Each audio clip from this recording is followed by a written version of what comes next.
So it's a new show. Yep. Which is, it's weird that it's like, I don't even know how to start this. No, new show, same old bags. We're the old biddies. Oh, you called us bags. Yeah, I we're was old like, bags. I'm like, are we carrying bags? No, we're the old bags. Is bags like a new kid term that I don't they think call so. things? No, you're calling us old bags. I'm calling us old women. Yeah. Yeah, we're old women who don't know how to do it yet. But that's okay. That's the joy. People are just going to be like, wow, they're really genuine. No cap. They don't know what they're doing. Stop throwing the youth terms at me, man. Okay, let's just get started.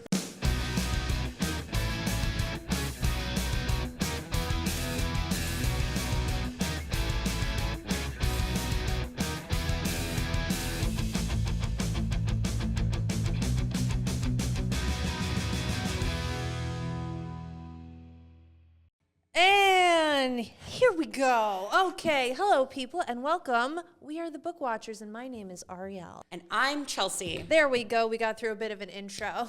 We're done figuring it out. This is day one of the new expedition. You know, we're adventurers. She gets it. I get it. I need some binoculars. I'll bring you some. Put on the list. Bring binoculars. You know what we did not bring? We did not bring the glockenspiel. Though the glockenspiel is semi-cumbersome when it comes to editing. So, all right. In today's episode, we are going to be featuring Pride and Prejudice. We are actually going to do something a little different than what I think people usually do. They're like, oh, we're going to talk about Pride and Prejudice, the movie. And I was like, great. But what about the mini-series, folks? What about the mini-series? So I don't want to get too up in, whatever people's preferences are. I'm trying to make it a nice middle ground. So we're going to do both. We're going to talk about the 1995 miniseries starring Jennifer Ely. That's a fun name to try to figure out how to spell without looking it up, or how to say without looking it up. Yep. And Colin Firth. And we're going to compare it to the 2005 one with Keira Knightley and Matthew McFadden. Because I am your host today, I have read the book. I read it a lot. I think I've read it 4 times. Okay. That's less than what I would assume a lot is. It's once a year. I probably read Pride and Prejudice once a year. 34 times. You should be reading it from once birth. a year since I was born? Yes. Okay, I got into Jane Austen when I was 30. I read once a year since you got into Jane Austen is actually, okay, all right, I'll allow it. Yeah, I actually, on my 30th birthday, picked up Pride and Prejudice. I was going through it. And, oh, no, I'm wrong. I was 31. You know me in ages. So you've read it 4 times in 3 years? Yes. Pretty cool. Yeah. And I've read all the other Austens 3 times, so. But, I've read the book. Chelsea has not read the book. Never. But I have made her watch both adaptations. Yes.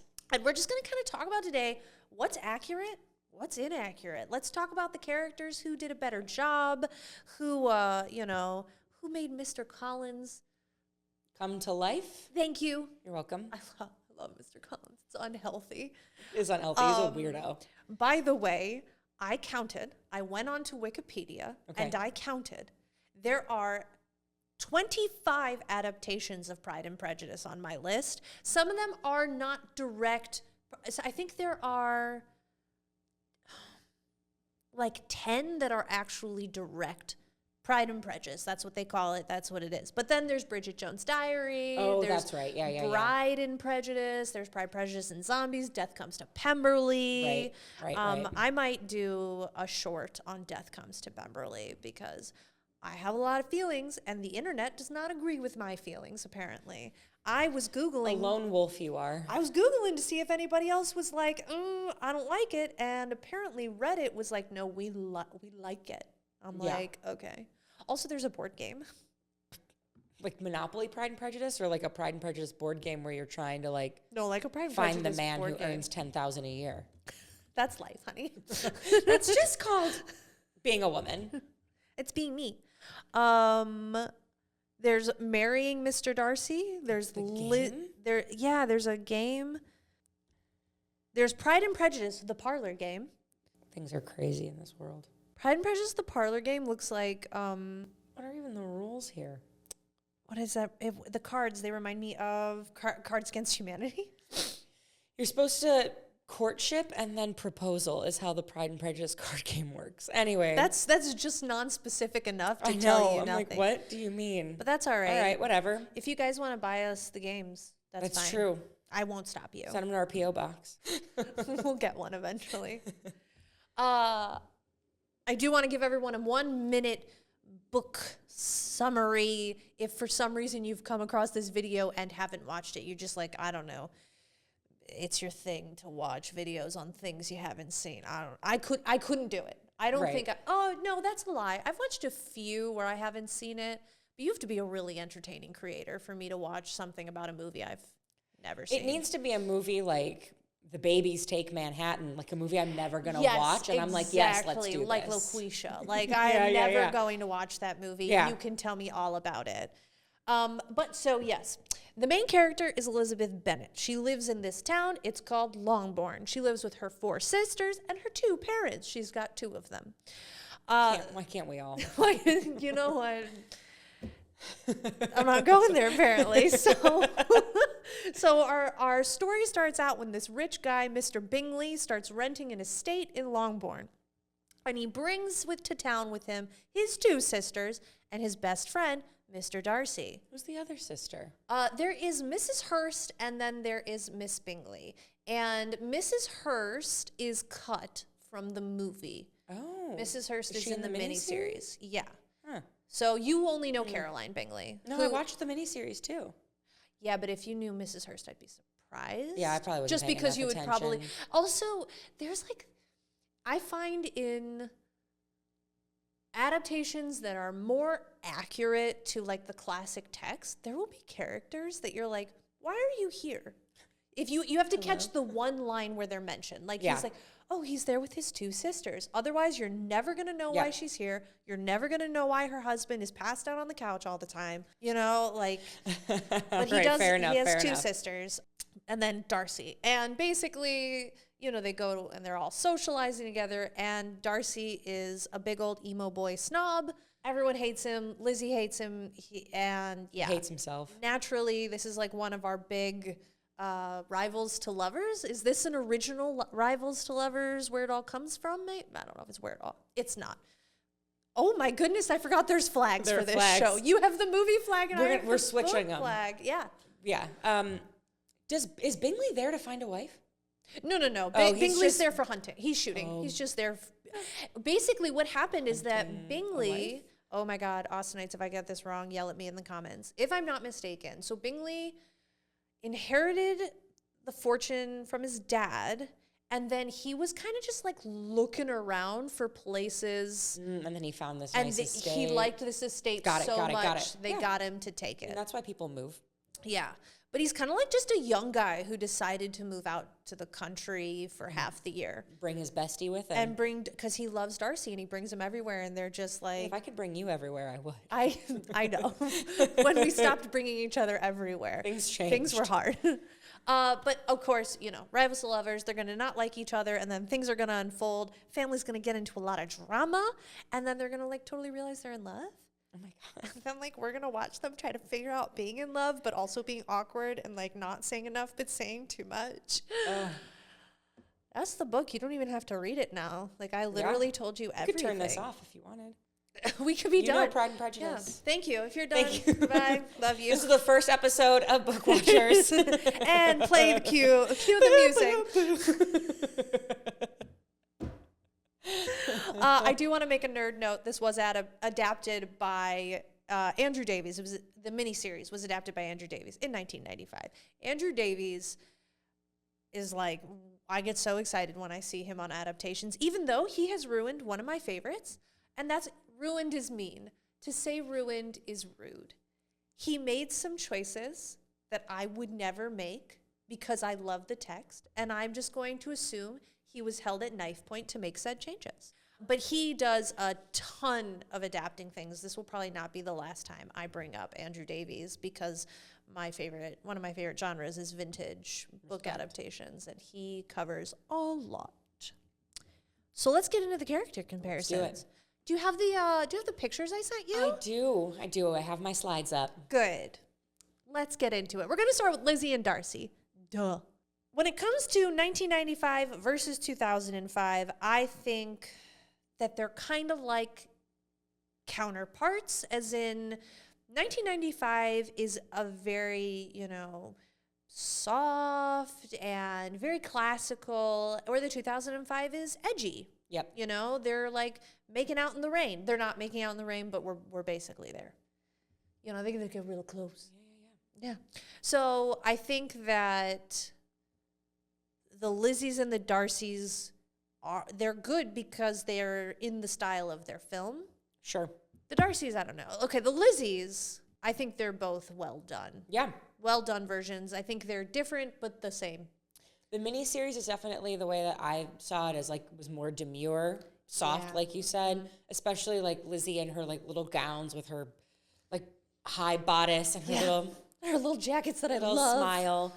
Whereas Keira Knightley's Lizzie is like a lot more rough and tumble, almost like if a tomboy was part, but she's like not wearing pants, like she's still wearing dresses, but like they're not these like gorgeous little gowns. She's wearing like especially in this picture, she's in, like almost looks like a burlap sack kind of thing happening. And her hair is all down, whereas miniseries is all curled and Chignon? Yeah. Yeah. yeah. Not exactly a chignon. I leave my hair down. Yeah.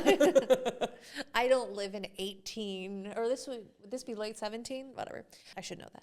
Actually, it was really funny. When I was watching the movie, so I had watched the movie, no, maybe I watched the miniseries first. I probably didn't want to watch the movie because of Keira Knightley, and me and women. She literally has your hairstyle right now. Just because we have similar things doesn't mean at that time I want it. I have more room now. I remember watching the movie and getting pretty angry and being like, this isn't accurate, blah, blah, blah. But I actually was watching something on, I was telling you about this. I was watching something about how women dressed back then, and they were talking about Pride and Prejudice and if the costuming was correct. Yeah. And they said the costuming was pretty on point in the movie. And I was like, but her hair is down and she looks like she rolls in the mud. Yeah. I personally like the escapism feel of the miniseries, where it really does feel completely different. Yeah. Where I feel like the Lizzie, just in the way they present her and her attitude, I don't feel the time difference. Like, I couldn't tell you, that feels like 1700 That's to me. a really good point. Yeah, it's a really good point. But yeah, she's that like I know best kind of character. They didn't have a governess, which means they were totally unruly. And she's her father's favorite. She goes out. Everyone's out at the same time. They basically let their girls do whatever they wanted. There was like no discipline in this house. It's crazy. For that time period, seems really nuts. Oh, yeah. It was totally anti what her class would have done. Yeah. Because she's actually a higher class. And that's one thing that the movie doesn't show you as much, I think, as the miniseries, is that the movie, like, they've got like pigs running around, and I'm not saying that at that time that class wouldn't have had that. Yeah. But there's a point where Collins makes the assumption that they don't have a cook, and Mrs. Bennett is like, no, we can afford that. And it's like, okay. So he made the assumption that they couldn't, but they're higher class, I could talk about that for a while. Darcy, on the other hand, I really liked. I listened to an interview, or I read an interview with Matthew McFadden and Colin Firth, because they were doing Operation Mincemeat, and they were like, "Oh my God, the Darcys are in a movie together!" It was a big deal. And they said, "What was your inspiration? Because you guys played two different Darcys, because they're two different Darcys." And they were like, "Oh, we did the exact same thing, like independently of each other, used the same inspiration," which was kind of like scared emo boy who doesn't know how to talk to anybody, which is interesting because I think they're totally radically different people. That's so funny. I know. I didn't find them that different. Like, I fully believe that they played the same motivations, even though like maybe it manifested a little differently. Like, Matthew McFadden comes off a little more standoffish and rude to me. Oh, okay. Especially like she's not handsome enough for me. Like, that kind of stuff, barely tolerable. But I didn't find Colin Firth as like mean. Okay. But I think that the motivations to me, I agree that they were probably the same, but each actor manifested that motivation a little differently. Yeah. What's really funny is I found Colin Firth to be more rude and they also give him a few lines that makes him a little bit more rude that I didn't catch fully until I watched it for like, I don't know, the 8th time. Yeah, that's fair. But there's little things that he does that I think also they gave him, they're like, oh, don't you like dancing? He's like, any savage can dance. And I'm like, wow, that's pretty rude. Okay, dude. Okay, calm down. 1995.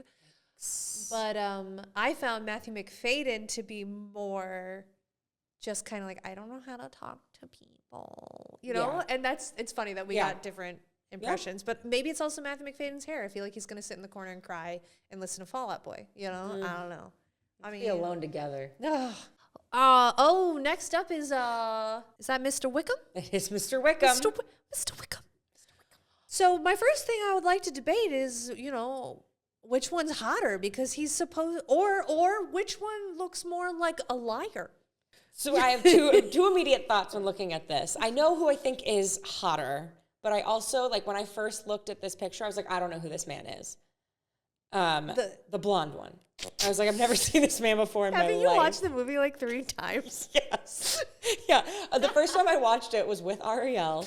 It was like, hey, it's time to bring you in. Bring me into the fold. That was a much nicer and less vulgar thing than I was about to say. And then a week later, I was like, jonesing. I know, you're like, I'm watching it again. You texted me. At home while Kyle was like VRing. And I was just like drinking wine, like looking at the hand flex and just thinking about it. Did not recognize him couldn't tell you who he was. Couldn't place who the blondie was. Gun to my head, would not have known. I think now, like my brain is like, I think I'm sick. I'm kind of remembering the scenes. But in terms of who I think looks skeezier, it's the miniseries. I agree with you. Like there's something, I think it's kind of the dark eyes with the dark hair and those mutton chops. And I don't, he has this like, he thinks too much of himself kind of vibe. But it's like that guy who like, you're like, why are you smirking? Or like, why are you? And I will say, seeing the movie before the miniseries, like knowing who Mr. Wickham, like that doesn't help. Whereas like the first time we meet Mr. Wickham in the movie, despite the fact that I face blindness, I still remember him and like the character. I remember like not thinking that he was a bad guy. Yes. Like this little cute blondie, I feel like I almost was like, did Darcy ruin this man's life? Like, what is this story? Which, like, good on them. And I would love to have experienced that before reading the book. My sister told me when she read it in high school, she really liked Wickham and was really mad. And I was like, I would love to know if anybody else has that experience where because I didn't, but that's also because I kind of did. Yeah, I did. I was like, oh, he's a bad guy. I don't know why he's a bad guy, but I knew she had to end up with Darcy, so Darcy had to be the good guy. Yeah. That's why things get ruined for me because I have to logic my way through, this is a book, and if this is a book, this has to go this way. Why have any fun? Though I will say, I got tripped up. Frozen, I did not see it coming. I swore profusely. Oh, Anna. I did. If only there was someone who loved you. I shut up. I'm laying in bed, just shoot up and just start calling him very mean names. And, all deserved. Hans is a monster. But that one caught me, and I am so rarely caught. That one caught me too. Yeah. Because I wanted her to be with Sven, duh. But I was like, how are we going to clean this up? They both like sandwiches. Like, I was like, I don't know. They finish each other's sandwiches. Yeah, exactly. I was like, I don't know how they're going to make this. I was watching her fall in love with the other guy and going, but you have someone. What's going on? Yeah. I was so cheater. I was so confused. I get upset. But yeah, so Mr. Wickham, I think they both do. I mean, I think Blondie doesn't do as well. No. Because Wickham's supposed to be like all appearances, and I almost think he's too soft. Like, he wasn't as peacocky as I would want Wickham to be. You know, he also almost wasn't as relatable good guy, because at the beginning, everyone loves Wickham. He's the most popular guy. Everyone wants him around. You know, no one's talking about the fact that he's sleeping with everyone's daughter. He's racking up like huge debt. They only talk about that after he leaves, after the drama with Lydia happens. And it's like, because he's a good guy and everyone likes it. Yep. All right. Who's next on my... Jane and Bingley. They're so sweet. I heard them. I love them. I don't know. Jane is kind and beautiful and quiet and shy, and I love both of them for it. I don't think I have an opinion either way. I mean, I have like a big actress crush on Rosamund Pike. Yeah, of course. I just freaking love her, man. Like, she's a great actress, and she's got good features. Once she did Gone Girl, I was like, well, I'm in the club now. I'm in the club. She's awesome. Potential movie. Oh, Potential yeah. book to movie. We could, if you guys want Gone Girl, I mean, we might do it anyway, but if you want it, leave it in the comments. It'll give us If there's more. something you want to see, don't hesitate to let us know. We'll just bump it up the list. Yeah. Bingley, okay. So I got some comments on Bingley. So Bingley's supposed to be handsome, well-mannered, likable, very similar to Wickham. He's supposed to be just a good guy.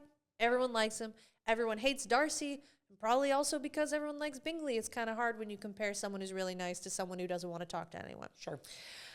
I personally think that the movie Bingley got a little more himbo than I even could handle. And I love me a himbo. But he got a little like stupid. And you were like, oh, Ariel, why'd you laugh like that? Because he does. I don't remember that laugh specifically, but yeah, he doesn't have like a whole lot of like he's not this force. But again, we'll talk about it at the end. I have a thing I want to say at the end. We got to go through the characters. And I will say though, with Bingley, the one thing that they do that they like, that they took the liberty, they added a scene at the end where Bingley and Darcy are like practicing proposing to Jane, or like coming in to talk about it. And that's obviously not something that Jane Austen wrote, but I think if they hadn't added in that scene, I don't know if I would have cared about Bingley very much, but because they add in that scene, I was like, he's precious. In the movie, right? I love him. In the movie. Yeah. It's relatable. Oh, goodness, our next couple up is Charlotte Lucas and Mr. Collins. All right. 2005, I'm 27, got no prospects, and I'm scared. Charlotte Lucas, played by Claudia Blakely, the only name apparently I've included in this entire thing. Gonna be honest, I think she's a little too pretty, and I love her as an actress, but I think that the 1995, I wrote her name, Lucy Scott, I think she's better cast because this woman... Charlotte has gone 27 years and never received a marriage proposal. Like, I don't know, did she? They don't exactly say if she did, but I'm assuming her brothers make fun of her. They're like, you're going to be an old maid. Like, how would Claudia Blakely not get a marriage proposal? That girl's so pretty. Am I wrong? I don't know. I don't think either of them are not pretty, so it's like that's a hard thing to say. Yeah, okay. Right? Yeah. You know what I mean? But they're very different. They're very different. But I also think like it's almost a little bit of like it goes beyond the face with Charlotte. Like you got to factor in her personality and maybe her parentage. Maybe that's what. Well, no. No, she comes from wealthy. Sir Lucas. Oh. He's knighted. I mean, I don't know. Dang. You know.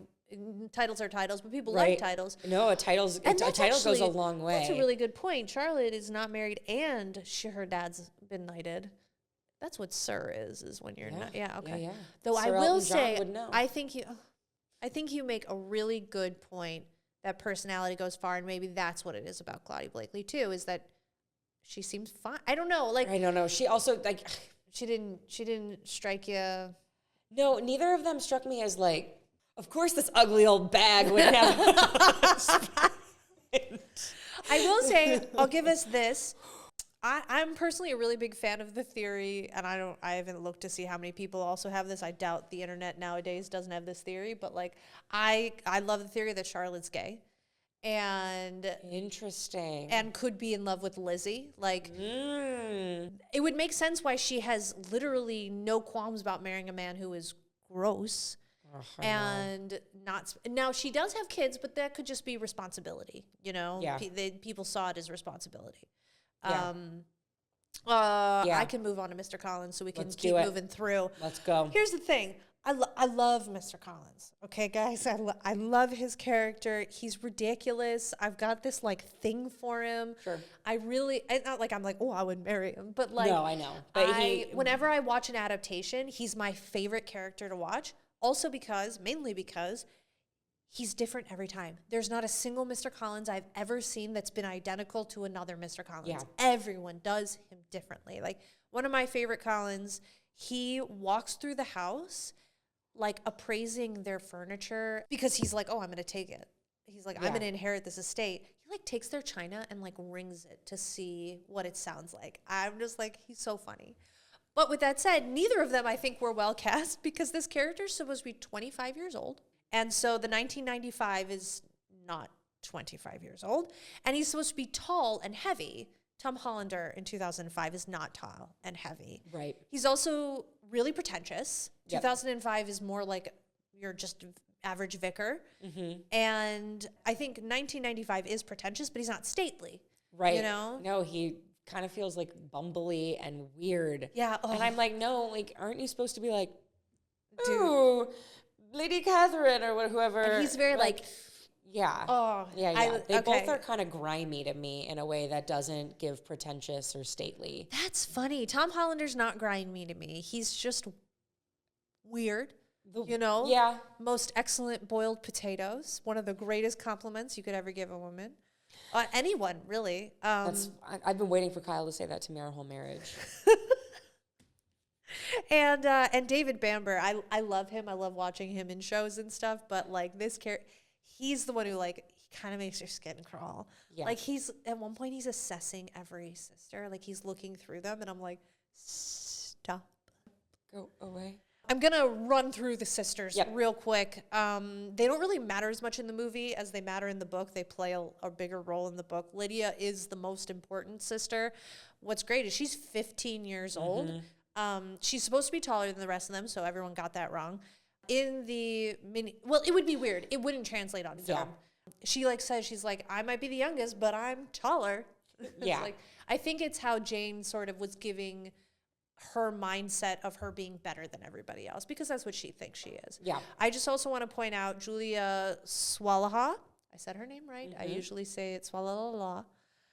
She was in her 30s when she was playing a 15-year-old. And I'm going to be honest, when I first saw her and Wickham like make out in the carriage, I was like, that girl is 15. How did they film that scene? It's like, no, she's 30. It's fine. Kitty... she's the sister who's always in Lydia's shadow. They're both kitties are fine. Great. Who is this? Mary?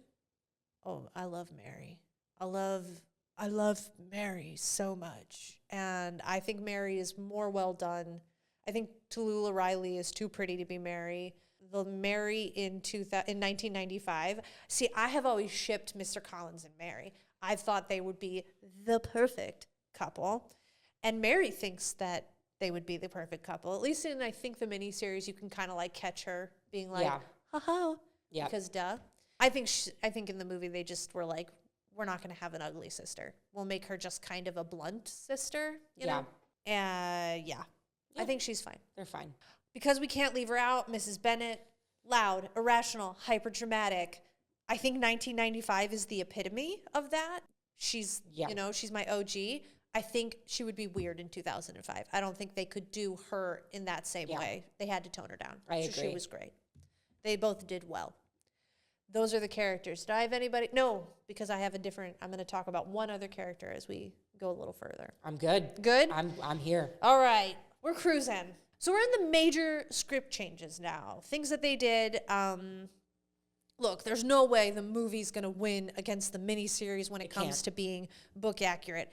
This miniseries is famous for being book accurate. I've watched a lot of adaptations of books from this time period. There is no one that I've watched that is as correct. That is a lie. Okay, let me preface. in the 1970s, the 1980s, they were doing miniseries adaptations of things like Jane Austen, and they were actually too book accurate. They're too slow. So, like, I really like Mansfield Park. I think it's a great story. If Netflix ever touches Mansfield Park, I'll throw things. I'll throw things because they will ruin her. Fanny Price is the main character. I love her, and she's already been destroyed in one movie, in my opinion.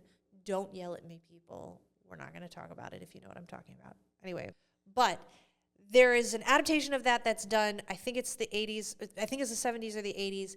It's really long because they do everything exact. It's really hard to do Austen. Yeah. Exact. It's really hard to do Bronte. Exact. This miniseries does the best job at being on point, and everything they add in doesn't take away. Yep. So that's a long way of saying miniseries did a better adaptation. But I'm going to talk about three of the biggest moments and how they were handled. So the first biggest moment is that first proposal where Darcy is proposing to Lizzie. Now, in the book, this happens in a sitting room in the cottage at the Collinses.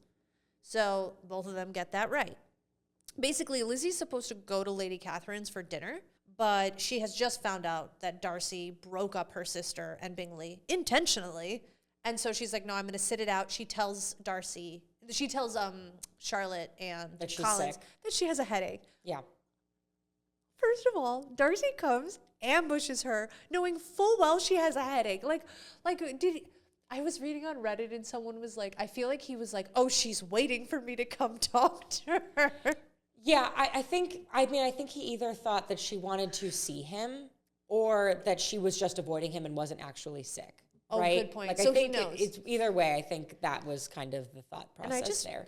I just realized I said that both of them get this correct. Incorrect. No. 2005 is not in a sitting room. I was thinking about when he drops off his letter. Yeah. My mind saw that image. Yeah, no. 2005 is absolutely incorrect. No. Let's talk about it. It happens in a covered outdoor area, which, as my research has told me, is a temple. Okay. Yeah, it's a temple, and it's raining. So none of the above accurate. I mean, it's hot. It is hot. It's not correct. 1995 is exceptionally correct, except, he sits down 20 times before he says something that's artistic license. It was perfect. I think that's great. Especially if we're trying to portray this character as like awkward and can't talk to people. The more you sit down and stand up, the more I'm going to believe that you have no idea what the heck you're doing. Yep, completely agreed. I wrote, do we talk about the dance scenes? Does it matter? One is accurate. One is iconic. We're not going to talk about it. Because I didn't talk about her, we're going to talk about the Lady Catherine confrontation. Yes. I didn't focus specifically on her because we were going to talk about her now. In the book, the Lady Catherine confrontation happens during the day.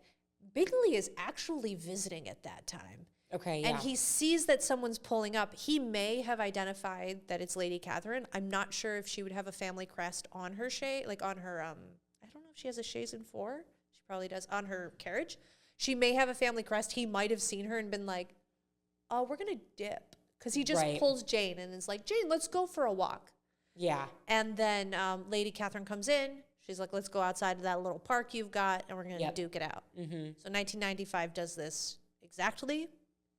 Gave us the greatest line ever. Are the shades of Pemberley to be thus polluted? 2005 was like, gotta make it dramatic. Have her show up in the middle of the night and no candles. And my God. I generally skip this scene, so I'm curious if you have any opinions. My dad loves this confrontation. I'm with your dad. I think they're both great in the way that they're done. And I think like something you said at the start of this is like both the movie and the miniseries, like they're different. Like the vibe is a little different of them. So I think they serve the vibes of their movie really well. That's a good point. And especially like we get a lot more time with Lady Catherine, obviously, in the 1995 miniseries. And so this confrontation isn't as surprising. Less time with her, like she kind of needs to show up and be like a wild woman for us to be like, this is serious. Yeah. Or for us to like care about it at all. Yeah. And I, while you were saying that, it also, when you were talking about one thing that they really did a lot in the movie is played with the lighting and the candles being the lighting. I loved that. I thought that was really wonderful. Yeah. They do it in Count of Monte Cristo, and it's spectacular. Anyway, when I started thinking about the lighting, I thought about the fact that this happens at night, and you could even make a case that it would make more sense to people to have her go at night when no one would see her going. It's super brazen and stupid that she goes out in the middle of the day. Especially like with Lizzie's very eavesdroppy family. Yeah. And like, people would see her. People would see her going. Middle of the night feels way more I wonder why, high stakes. Why would she even do it? Maybe she would do it because, okay, she's got to think someone's going to see her going. Yeah. Or she's totally enraged and she just doesn't know it's happening. But, like, I think her daughter's with her, which means she packed up and came. So you could either make the case that she went during the day and did it outside because she was like, I want people to know I'm putting her in her place. Yeah, that's true, because she is Lady Catherine. She is Lady Catherine de Bourgh. Lady Catherine. I kind of don't mind that the 2005 was like, no, she would want to be covert about it. Yeah. Again, artistic license, but I agree with you. It has to be dramatic for this movie. 2005 is a little grittier. Yeah, I used to not like it because I was like, oh, it's not accurate. But there are things that they do that are accurate. They stick to the basic storyline, and it's a great gateway drug. And it's clearly, if everything went super accurate, it would suck like it did in the 80s. You're right. It would suck. It would suck like the 80s. It's horrible. Dude, I could do shorts on all of the things that they did in the 70s and the 80s, like all the adaptations of Bronte and Austen, and just like, I'll watch it so that you guys don't have to sit through it. Not that it's bad. I'm doing this for you. It's like a favor. It's like a personal favor. Thank me in the comments now. Now before I do it. A preemptive thank you. The final one is the final proposal. Mm-hmm. Now, I could watch Mr. Darcy walk through a field to Lizzie every day of my whole life. It would never get old. Ever. I'm looking the wrong way if I want a good camera angle. Oh, God. It's just so, it's so good. Even though I find their dialogue after it to be a little silly, but your hands are cold and blah, blah, blah. Just say you love each other. Yeah, just move along. Dorks. Of course, not book accurate. He would not have his shirt billowing open. I mean, I will say both Darcys get a billowy shirt moment. Yeah. So maybe it was a shout out. We get Colin Firth in the algae water. Yep. Oh yeah, the pond scum scene. The pond scum. People love it. No, I know. Whenever we watch it, I'm like, I'll say to Zoe, like, the algae, and she's like, "Can you not?" She's like, "For once in your life, can you stop?" But yeah, obviously not book accurate. In the book, it's kind of like what they do in the miniseries. And what's really funny is they go off on this like little walk, and he's like, "Look, I love you," blah blah blah, and she's like, "Tell me about how you fell in love with me. Thank you." Like, she like makes him explain himself. And I'm like, it's real self-indulgent and I'm here for it. Yes. I'm here, Lizzie. Yeah. Yeah. Also, there's obviously no Mrs. Darcy. Mrs. Darcy. Right. One of the most romantic things that really I wish he had stopped saying Mrs. Darcy after like the 4th. He goes to like 7. Yeah. How does the proposal happen in 95? In 95, they go for a walk. Oh, okay. And so, right. Okay. That's what you were just saying. Okay. It's just they're walking and that's Bingley right. Her little Jane self-indulgent. Okay. Yeah. They don't go all the way into it in the miniseries. They just go, if your feelings are the same, tell me now. And she's like, they are. I was an idiot. And he's like, I'm an idiot too. Great. And we'll be idiots together. And then they actually have the double wedding. Yeah. Which I would prefer not to have a double wedding in my life. I decided it a long time ago. I'm an only child. I was an only child for 7 years. I don't share. I will say in the wedding scene, Darcy's hat is nuts. It's bigger than his head. It is so tall. It's as tall as Big Dumb Cup. Big Dumb Cup. Big Dumb Cup. Not a sponsor. Actually, there's a point when in the miniseries where they go to the ball, like the first dance and they have these big like admiral hats. I don't know what maybe these hats are for. Maybe that's where my note, the hats, came from. Maybe that is it, because they have these like huge hats and no one wears them exactly the same. And I'm like, what's happening? Anyway, one last thing. Honorable mention, major change. It's the hand flex, people. I never expected this thing to get so popular. The amount of just attention this thing gets. The internet y'all really get into this thing. The internet really loves a man who yearns. That's become kind of, especially with like the era of Bridgerton. Oh yeah. A man yearning is like maybe the hottest thing I've ever seen. And I feel like the hand flex is like the epitome of that in this movie. Oh, it's a perfect representation of how he's managing himself. Yes. You know, he's like, oh my God, I just did that. Apparently, Matthew McFadyen did that in a rehearsal. Yeah. And then they were like, keep it. They were like, we love it, keep it. I love that. I love when things like that happen because like it's iconic. It has become iconic. Yeah. So those are the major changes. Yep. We're on kind of the final thoughts now. Yeah. We've cruised. I put it into a three-part. Yeah. Final thoughts, my big question. So, like, as a viewer with no book context, what are your feelings on everything? I'll probably always choose 2005. Yeah. If not for the billowing shirt in the field, for the hand flex, for the romance, kissing. The romance of it all. The romance of it all, the like, I know this is probably time accurate, but their hairstyles in the 1995 are so didn't like the little ringlets. They're so goofy looking. And of course, like that was of the time. Yeah. And I do think like if we're going accuracy, like miniseries all the way would be my assumption. But I also, this is what I was leaving for the very end, they had more time to do it. Of course, the characters are more fleshed out. Of course, it's more accurate. Yeah. Of course, they're able to have these moments. Like, there are some things you have to speed up. Like I said, we don't even get a ton of Lady Catherine de Bourgh in the movie. But in the miniseries, I was like, I'm done with this woman. Like, get her out of here. So I think that is one of the things. We're watching the miniseries ended up giving me more context for the movie. That's a good point. I feel like I don't know if it's the writing of the book or the acting or what. I never felt like I had to be spoon-fed that Darcy was like nervous to talk to people. Like that is not clear to me. Yeah. You're the one who was like, well, it's because he's socially awkward. And I was like, oh, I thought he was just a dick. Since when is he socially awkward? I was like, since when? He's talking to everybody.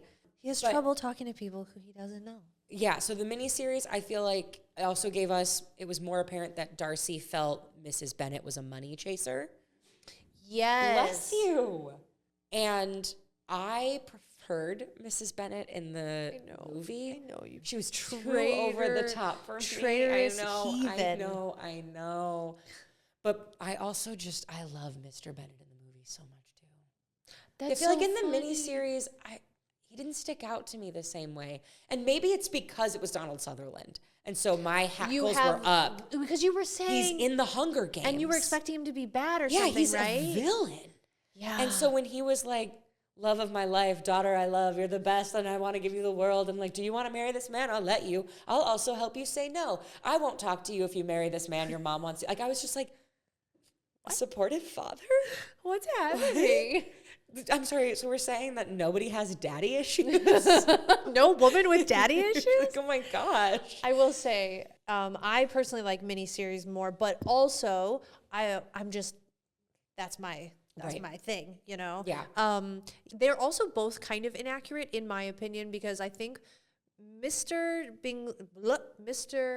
Bennet is supposed to be oddly annoying like Mrs. Bennet. Like, he's not supposed to be the greatest husband. No, and he doesn't feel like the greatest husband to me. But I felt like for me in the movie, he was more likable good guy dad, where in the miniseries, he's like, I don't really like being around y'all all the time, you know? More like a dissociative. Yes, exactly. Yeah, or like, there's a word I want, but can't think of it. Yeah, exactly. I think in the end of the day, for me, I think they serve different purposes. Yeah, and they serve their purposes well. Yeah. You know, the 1995 is the book. It just wins on that. And even in the things that they added in, if you want to get a well-rounded view of the story, watch the miniseries. But so many people have come to Austen and will come to Brontes because of the movie. Yeah. You know, like, we're not putting Wuthering Heights in every problematic teenage 20-year-old story because everyone likes Wuthering Heights. It's because you're not going to say Jane Austen's all the time. So it's like, what else can I do? Well, I'll do the horrible Wuthering Heights. I'm sorry, guys. Wuthering Heights is fine. I know people love it. I have friends who are like, that's my favorite book. I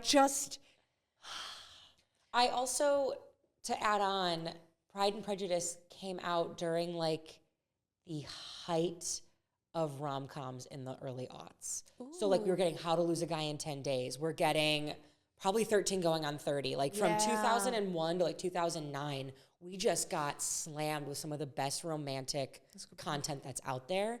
And it's, like, squished right in the middle of it, and it's gorgeous. It's so beautiful. It's like, really beautifully done. I wanted to re-fall in love. Like, I'm like, how do I redate again? How do me and my husband do this again? Like, how do I go make out to this a happen? field and go out and be like, drive him out. Hand flex, babe. Do the hand like flex. Dress him and be like, go into the field. I need you to walk at me. Billowing shirt. And then stand there and be like, do I feel in love again? Yeah. Nope, do it again. Do it again. Take two. That's it. That's what I got. This is the show. That's the show. show. That's what I got. That was fun. I love this show. Yeah, it's going to be a good time. It's so much fun. And it's different than the other show, but it still has our personality. So, you know, you guys know what you're getting. Hopefully. Tangents. And this is definitely This one's harder to tangent. I know. And it's more intellectual, I think, which I like. Brains. Brains. I love brains. Brains. But that's what I got. And I hope you guys are ready for the next episode, which is Twilight. Yeah. But thank you guys so much for tuning in. If you like this episode, Lady Algorithm on Spotify, on YouTube, they're starting to move towards liking and subscribing is awesome. Do it. Why not? I mean, like, come on. It helps us out. Comments, fantastic.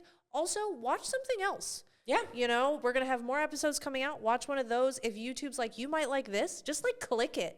See if you like it. Click it and sit with a minute, because what happens is that they say, oh, you like them, and then they get you to keep watching. So it's kind of like, just let us seep in. Yeah. You know, and if you want anything else, if you're like, oh, I want you to do this Austen, I want you to do reach out. This movie, comments, send Find it to us. Find us on socials.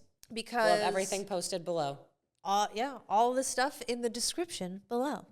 And that's our episode. I'm Ariel. I'm Chelsea. And you guys are awesome. Thank you guys for tuning in, and we'll talk to you later. Keep reading, keep watching. Ooh, that was good. Thank you. I told you, you're good at taglines.